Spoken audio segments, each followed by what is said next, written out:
तो फिल्म की शुरुआत होती है एरियल से, जो एक मीडिया हाउस के लिए काम करती है और एक बहुत बड़ी राइटर बनना चाहती है। पर आजकल उनको पब्लिश करने के लिए कोई बड़ी खबर नहीं मिल रही। इसी वजह से ज्यादा लोग उनका मैगजीन भी नहीं खरीद रहे थे। और फिर एक दिन आखिर उनको मिल जाता है एक आग लगाने वाला टॉपिक। 1990s के टाइम की एक pop star Alfred Morty retirement से बाहर आकर अपने नए एल्बम के रिलीज होने का ऐलान कर देते हैं। सब हैरान थे।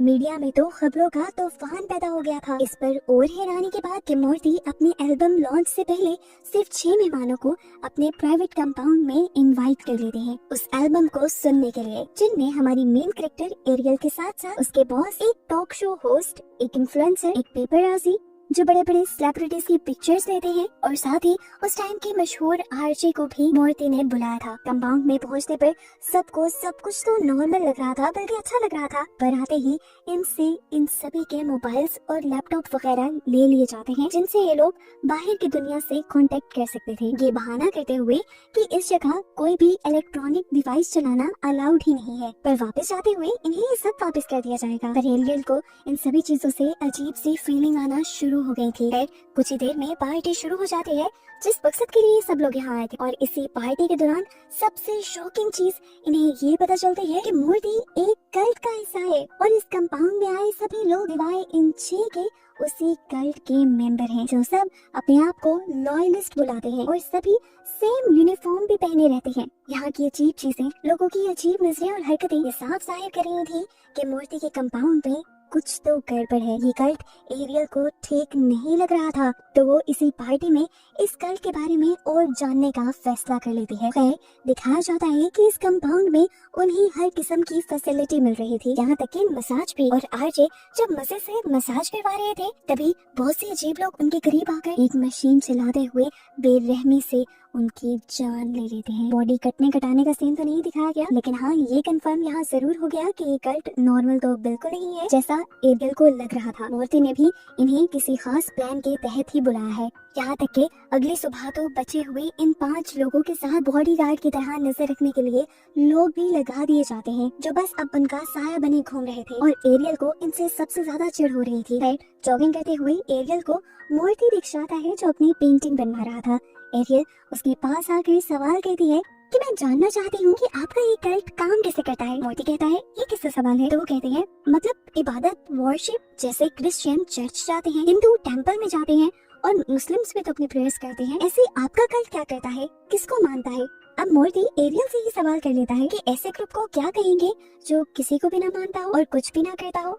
वो बातें करते हुए एरियल को एक खास किस्म के टेंट में ले जाता है, जहाँ एरियल देखती है कि एक आदमी पागलों की तरह सीप खोल रहा था। वो अपने काम में इतना मगन था कि एक सीप खोलते हुए उसका बुरी तरह हाथ भी जख्मी हो गया, लेकिन उसने अपना काम नहीं छोड़ा। एरियल पूछती है, इस सब का क्या मतलब है? तो मॉर्टी बताता है कि हम सब लोग ये करते हैं सिर्फ ये एहसास लेने के लिए कि एक मोती की कीमत इन 100 ऑयस्टर शेल्स से ज्यादा है, और ये हमें सबक देता है कि दुनिया में हर चीज बराबर नहीं, और इस चीज को मान लेना एक बहुत बड़ा एहसास है। एरियल को उसकी ये बातें खैर समझ तो नहीं आई थी, लेकिन वो अपने रूम में चली गई। अगली सुबह जब वो रेडी हो रही थी, तो बहुत से लोग उसके रूम में आ गए। ये सभी लेवलिस्ट थे। मॉर्टी को बताया जाता है कि ये लोग उसे ग्रूम करने के लिए आए हैं।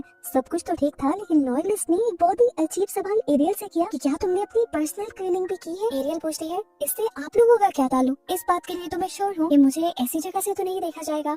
लॉयलिस्ट कहती है, हाँ नहीं देखा जाएगा, लेकिन फिर भी हमारा ये रूल है, औरत हो या मर्द, यहाँ पर प्राइवेट क्लीनिंग बहुत ज्यादा जरूरी है। और मॉर्टी ने भी इसी चीज के लिए हमें यहाँ पर भेजा है। तैयार वगैरह होने के बाद इन्हें पार्टी में ले जाया जाता है, जहाँ पार्टी में इस वक्त इन 5 लोगों के अलावा और कोई नहीं था जो बाहर से आया था। यहाँ पर मॉर्टी अपना परफॉर्मेंस देना शुरू कर देता है। हालांकि वो बहुत बचकाना डांस कर रहा था, लेकिन इन सबको फिर भी हंसी आ रही थी। इसी परफॉर्मेंस के दौरान यहाँ पर वो इन्फ्लुएंसर जो आई थी, उसको बहुत ज्यादा बुरी खांसी होने लग जाती है कि वो अपने ऊपर से कंट्रोल भी खो देती है।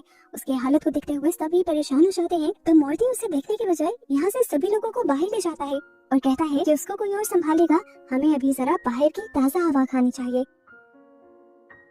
बाहर आने पर सभी लोग मिलकर लॉयलिस्ट के बारे में, यानी मॉर्टी के कल्ट के बारे में बात करने लग जाते हैं। तो मॉर्टी इन सबको बताता है कि हमारा कल्ट इस बात पे बिलीव रखता है कि कोई भी कभी भी गॉड बन सकता है। जो भी इंसान जिंदगी में पहली मर्तबा कुछ इन्वेंट करता है, कुछ इजाद करता है, तो वो हमारे लिए गॉड के बराबर है। जैसे जिसने पहली मर्तबा घोड़े को काबू करने के लिए उसकी नाल बनाई, वो भी हमारे लिए गॉड है। इनकी बातों के दौरान ही एरियल अपने बॉस को लेकर साइड पे चली जाती है और अपने बॉस से कहती है कैसा हो कि मैं इसी कल्ट के ऊपर कोई स्टोरी लिखूं और इससे हमारा मैगजीन बहुत ज्यादा हिट हो जाएगा। लेकिन उसके बॉस को एरियल का ये आइडिया कुछ ज्यादा अच्छा नहीं लगता। अभी ये लोग बात ही कर रहे थे कि एकदम से उड़ता हुआ तीर आकर एरियल के बॉस को लग जाता है।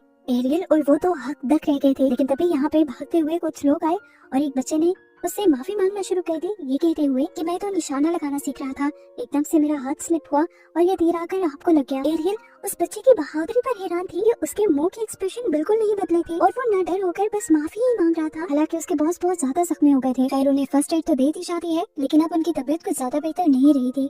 शाम में एरियल अब इन लोगों के पास आती है और उनसे पूछती है कि आप लोगों को यहाँ पर कुछ भी अजीब नहीं लग रहा? मुझे ये कर कुछ अजीब लगता है।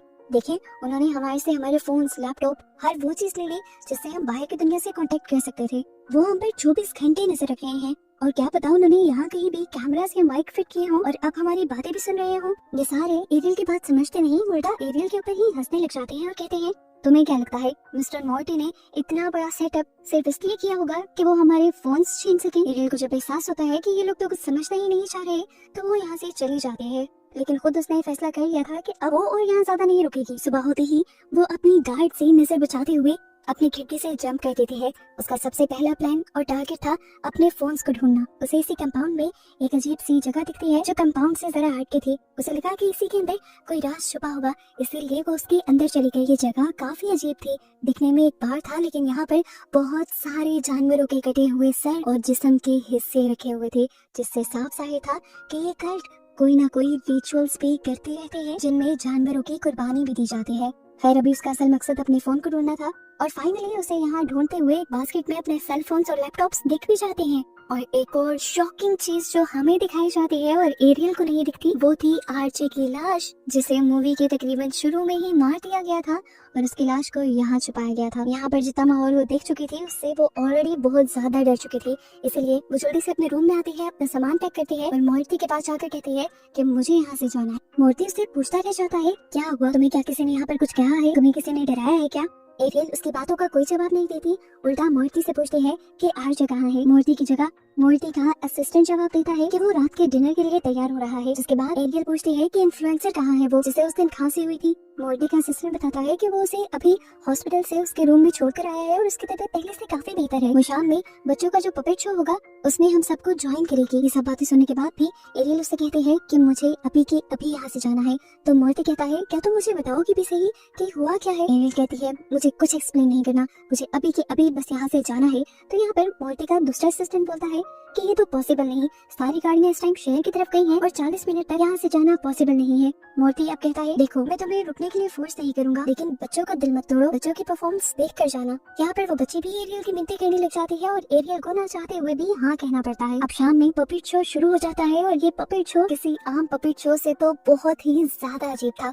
यहाँ पर पपेट्स की जगह गुड़िया नहीं बल्कि चूहे थे, मरे हुए पपेट। अब यहाँ पर जो 6 चूहे थे वो जाहिर कर रहे थे इन 6 लोगों को, यानी एरियल, उसके बॉस, आरजे, इन्फ्लुएंसर, जो लोग यहाँ मेहमान आए थे उनको जाहिर कर रहे थे। एरियल को ये सब कुछ देखकर काफी अजीब तो लग रहा था, लेकिन फिलहाल वो कोई भी एक्सप्रेशन नहीं देती और एकदम से जिस बीन बैग के ऊपर वो बैठी हुई थी वो बैग ही हिलने लग जाता है। घबरा कर वो उठ जाती है और तभी कोई चीज उसे फाड़ कर बाहर निकलती है और ये कोई जानवर नहीं था बल्कि जिंदा एमिली थी। वो इन्फ्लुएंसर थी जो पिछले दिनों गायब हुई थी। इस टाइम उसके मुंह के काफी सारे हिस्से अजीब तरह से फूले हुए थे। वो इतनी भयानक दिख रही थी कि कोई भी उसे देखकर डर जाता। एरियल तो पहले ही घबरा चुकी थी, उसकी जुबान और उसकी आंखें तो ऐसे फूल गई थी जैसे कोई गुब्बारा हो। एरियल गुस्से में मूर्ति से पूछती है क्या हुआ आखिर इसे? मूर्ति बड़े नॉर्मल अंदाज में जवाब देता है कि इसने एक केमिकल पी लिया था जिसकी वजह से इसकी बॉडी का हर वो हिस्सा जिसमें ज्यादा पानी होगा वो फूल जाएगा। ये कहते ही वो उस लड़की के पास जाता है और उसकी फूली हुई आंख को टच कर देता है और वो आंख किसी गुब्बारे की तरह फट जाती है और उसका पानी आकर मूर्ति के ही मुंह पर गिर जाता है, जिससे उसे घिन आती है और वो बहुत ज्यादा गुस्सा करता है। अब जाकर एरियल के भी साथियों को समझ आया था कि एरियल सही कह रही है, यहाँ पे कुछ भी ठीक नहीं। वो जब यहाँ से भागने की कोशिश करते हैं तो लॉयलिस्ट उन्हें पकड़ लेते हैं। बिना वक्त ज़ाया किए उन्होंने एरियल की एक साथी और उसके बॉस दोनों को ही जोर जोर से उनके पेट में चाकू स्टैब करते हुए मार डाला था। वो एरियल को भी मारने वाले थे, लेकिन एरियल ने अपने पकड़े हुए इंसान को धक्का दिया और मौका देखते हुए वहाँ खिड़की से भाग गई। अब अपने आप को बचाने के लिए वो आकर एक घर में छुप जाती है और देखती है कि ये तो लॉयलिस्ट का एक म्यूजियम है जहाँ पर उसे आरजे का कटा हुआ सर भी दिखता है और वो केमिकल भी दिखता है जिसे पिलाकर इन्होंने इन्फ्लुएंसर को मारा था। यहाँ पर पार्टी की तैयारियां भी चल रही थी, जिसे देखकर एरियल समझ गए कि ये सभी लॉयलिस्ट इन सबको मारकर या इनकी कुर्बानी देकर ही पार्टी करने वाले थे। इससे पहले कि अभी वो और कुछ कर पाती या समझ पाती, पीछे से वो गार्ड वो विंडो के जरिए इसी बाथरूम में आकर एरियल को बालों से पकड़ लेती है और उसे मार मार कर सर पर बेहोश कर देती है। अब एरियल को जब होश आया तो वो अपनी एक साथी के साथ एक चेयर से बंधी थी और यहाँ पर मोर्टी के साथ साथ सभी लॉयलिस्ट जश्न मनाने के लिए खड़े हुए थे। उनके हाथ में शैंपियन थी और इसी शैंपियन में जहर भी था जिन्हें ये सब लोग एक साथ मिलकर पीने वाले। इन्हीं लॉयलिस्ट में से एक लड़की अब एरियल के साथी को भी वो जहर वाली शैंपियन पिला देती है और एरियल को पिलाते पिलाते उसे पता नहीं क्यों पर एरियल पर तरस आ जाता है। वो सबके सामने तो ऐसे ही एक्टिंग करती है कि जैसे वो एरियल को यही शैंपियन पिलाने वाली है, लेकिन असल में वो एरियल की रस्सियां तोड़ रही थी ताकि एरियल यहाँ से भाग जाए। इसी सब के दौरान गलती से उसके पांव से यहाँ पर एक आग वाला बर्तन टकरा जाता है और आग हर जगह स्टेज पर फैलने लग जाती है, यहाँ तक कि मोर्टी के कपड़ों पर भी आग लग जाती है और वो जलते हुए अपने आप को बचाने की कोशिश करता है और खूब चिल्लाता है। जिस दौरान एरियल को अच्छा मौका मिल गया था यहाँ से भागने का। उसे यहीं पर एक बाइक भी मिल गई थी जिसे लेते हुए आखिर वो इस कंपाउंड से बाहर निकलकर अपनी जान बचा लेती है। अगली सुबह वो पुलिस को लेकर उस कंपाउंड में आती है। अजीब बात ये थी कि मोर्टी भागने के बजाय इसी कंपाउंड में बैठा पियानो बजा रहा था और उसने उन सभी 5 लोगों की लाशों को अपने सामने रखा हुआ था जिनको पिछले ही दिन मारा था और बाकी सभी लॉयलिस्ट वहां से गायब हो चुके थे। खैर पुलिस यहाँ पर मोर्टी को ही इन 5 लोगों के मर्डर के इल्जाम में अरेस्ट कर लेती है और फिर सीन यहाँ से कट हो जाता है और कहानी में 2 साल का वक्त गुजर जाता है। हम एरियल को देखते हैं जो अब एक बहुत ही मशहूर राइटर बन चुकी है और एक आरजे को अपना इंटरव्यू दे रही है। उसका नॉवल बहुत ज्यादा हिट हुआ है और उसके नॉवल की तकरीबन लाखों से ज्यादा सेल हो चुकी है। इस नॉवल में असल में उसने मोर्टी के कल्ट के बारे में सब कुछ लिखा था और इसी नॉवल की वजह से वो बहुत ही जल्दी मशहूर हो गई थी। इन्हीं इंटरव्यूज के दौरान एक दिन ऐसा आता है कि मोर्टी का वकील एरियल से कांटेक्ट करता है और उससे मिलने की ख्वाहिश करता है। एरियल को ये सब अजीब लगा, लेकिन वो मिलना तो उससे चाहती थी क्योंकि उसे भी अपने कुछ सवालों के जवाब चाहिए थे, जैसा कि उस दिन वो सभी के सभी लोग जो उसके कल्ट का हिस्सा थे वो कैसे गायब हुए थे। इन्हीं सवालों के जवाब लेने के लिए वो पहुंच जाती है जेल में जहाँ पर मोर्टी था। सबसे पहला एरियल उससे सवाल करती है कि तुमने आखिर उन लोगों को क्यों मारा था, तो मोर्टी कहता है कि मैं उनसे बदला लेना चाहता था क्योंकि वो एक आर्टिस्ट को क्रिटिसाइज करते हैं और हमारे कल्ट में आर्टिस्ट को खुदा माना जाता है। एरियल दूसरे सवाल करती है कि बाकी सभी लोग कहाँ गए थे, तो वो बताता है कि सभी लोग इसी पूरी दुनिया में आम लोगों के अंदर ही छुपे बैठे हैं और अपने कल्ट के बारे में दूसरे लोगों को बता भी रहे हैं और उन्हें अपने कल्ट का हिस्सा भी बना रहे हैं। इसके बाद वो एरियल को एरियल का ही लिखा हुआ नॉवल दिखाते हुए थैंक्स कहता है और यहाँ पर एरियल बिल्कुल शॉक रह जाती है क्योंकि अब उसे समझ आ रही थी कि उसने कितनी बड़ी गलती कर दी। ये नॉवल लिखकर उसे समझ आ रही थी कि मोर्टी उसके साथ बहुत बड़ी चाल चल गया था। पहले दिन से अब तक जो कुछ एरियल के साथ हो रहा था वो सब मोर्टी की ही प्लानिंग थी।